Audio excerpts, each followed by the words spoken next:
Hey guys, welcome back to my YouTube channel. আমি মৌসুমি, তোমরা দেখছেন কে মৌসুমি ব্লগ। আশা করি তোমরা সবাই কেমন আছো, ভালো আছো। আর আমি একটু ভালো নেই, কারণ আমার ঠান্ডা লেগেছে। কেরালায় আসার পর থেকে আমার ঠান্ডা লেগেছে, কারণ 3 দিন এসিতে ছিলাম না, আর ওর জন্য আরও বেশি ঠান্ডা লেগে গেছে। তারপরে এইখানের ওয়েদারও চেঞ্জ হয়ে গেছে। দেখো এখানে হলো বৃষ্টি হয়েছে, এই যে দেখতে পাচ্ছ এই যে বৃষ্টি। আর দেখো কি পরিমাণে মেঘ করেছে আকাশে, এত পরিমাণে মেঘ করেছে মনে হচ্ছে এক্ষুনি বৃষ্টি নামবে। তো তার জন্যই আরও বেশি মানে শরীরটা খারাপ হয়ে গেছে। দেখো এখানে বৃষ্টির জন্য জল জমে গেছে। আর তোমাদেরকে আর একটা জিনিস দেখাচ্ছি, জানি না যে আছে কি না, যদি থাকে তো তোমাদেরকে নিশ্চয়ই দেখাবো। ওইখানে কটা কুত্তার বাচ্চা শুয়েছিল, তাই তোমাদেরকে একটু দেখাতাম। তো শরীরটা খুবই খারাপ, তার জন্য ভিডিও ঠিক মতন দিতে পারছি না।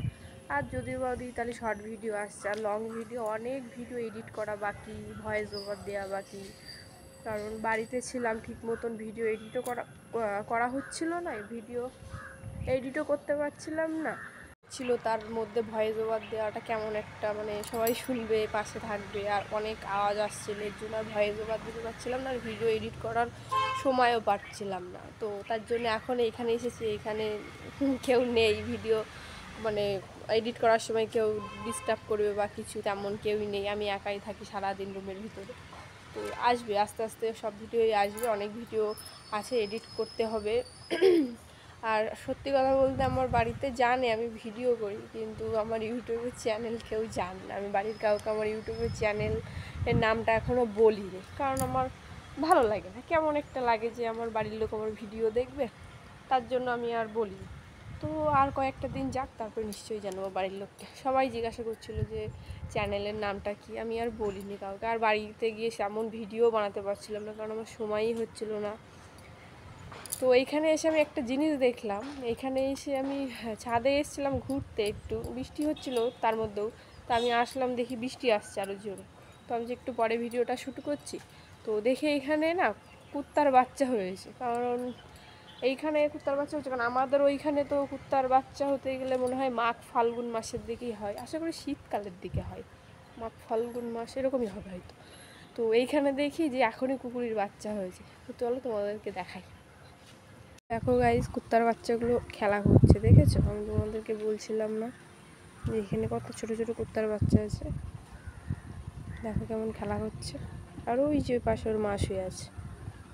একটু আগে যখন দেখেছিলাম তখন ছিল না, আমি আর একবার গিয়ে দেখে আসি, কারণ আমি চলে যাচ্ছিলাম ছাদের থেকে, নিচেই নেমে যাব, সন্ধ্যা সন্ধ্যাও হয়ে যাচ্ছিল প্রায়। দেখো কেমন পরিমাণে খেলা করছে বাচ্চা দুটো, দেখেছো তো? আমি তোমাদেরকে বলছিলাম না যে এইখানে কুত্তার বাচ্চা হয়েছে। বাচ্চাগুলোর দেখে মনে হচ্ছে 1 মাস বয়স হয়ে গেছে। ওই দেখো চলে যাচ্ছে আস্তে আস্তে, আর ওই যে একটা বাচ্চা শুয়ে আছে। এখানে কুত্তার বাচ্চা 1 মাস আগেই হয়েছে, কারণ আমি যখন বাড়িতে গেছি মিনিমাম 1 মাস গেছি, আর আমি এখন এসে দেখছি যে মানে কুত্তার বাচ্চাগুলো না ডাকছে। আমি 2 দিন ধরেই দেখছি, মানে মানে শুনছি, দেখছি বলা ভুল, যে শুনছি যে কুত্তার বাচ্চাগুলো কান্না করছে, চিল্লাচ্ছে। তো আমি যে ছাদে গিয়ে দেখবো, আর শরীরটাও ভালো না বলে ছাদে আসছিলাম না, তো ভাবছি আজকে একটু যাই। তো এসে দেখি তার মধ্যে আবার বৃষ্টি শুরু হয়ে গেল, তা আর কী হবে বলো তো? তার জন্য আর আমাদের ওইখানে তো কুত্তার বাচ্চা এখনও দেরি আছে। তোমাদেরকে আর একটা জিনিস শেয়ার করি, দেখো ছাদে হলো জামা কাপড় নাড়ার জন্য এখানে মানে উপরে টিন লাগিয়ে দিয়েছে, এইটা খুব ভালো করেছে। কারণ এত বড় ছাদ তো, মানে জামা কাপড় নাড়ার একটু অসুবিধা হচ্ছিলো, কারণ এরকম বৃষ্টি আসলে জামা কাপড়গুলো ভিজে যেত। তো এইখানে জামা কাপড় নাড়ার একটা ভালো সুবিধা হয়েছে।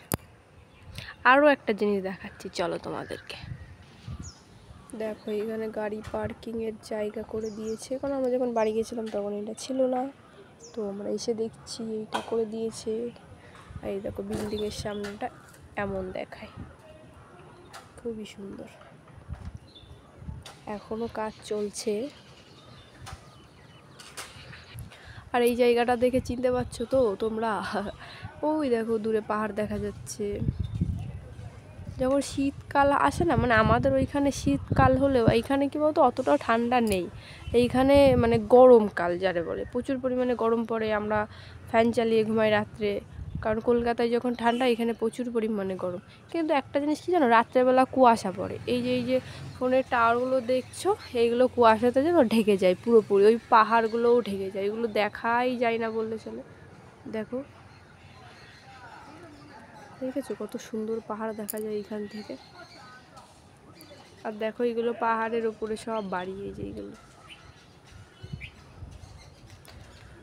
কত সুন্দর, তাই না? যেদিকেই তাকাবে খালি সবুজ আর সবুজ আর সবুজ।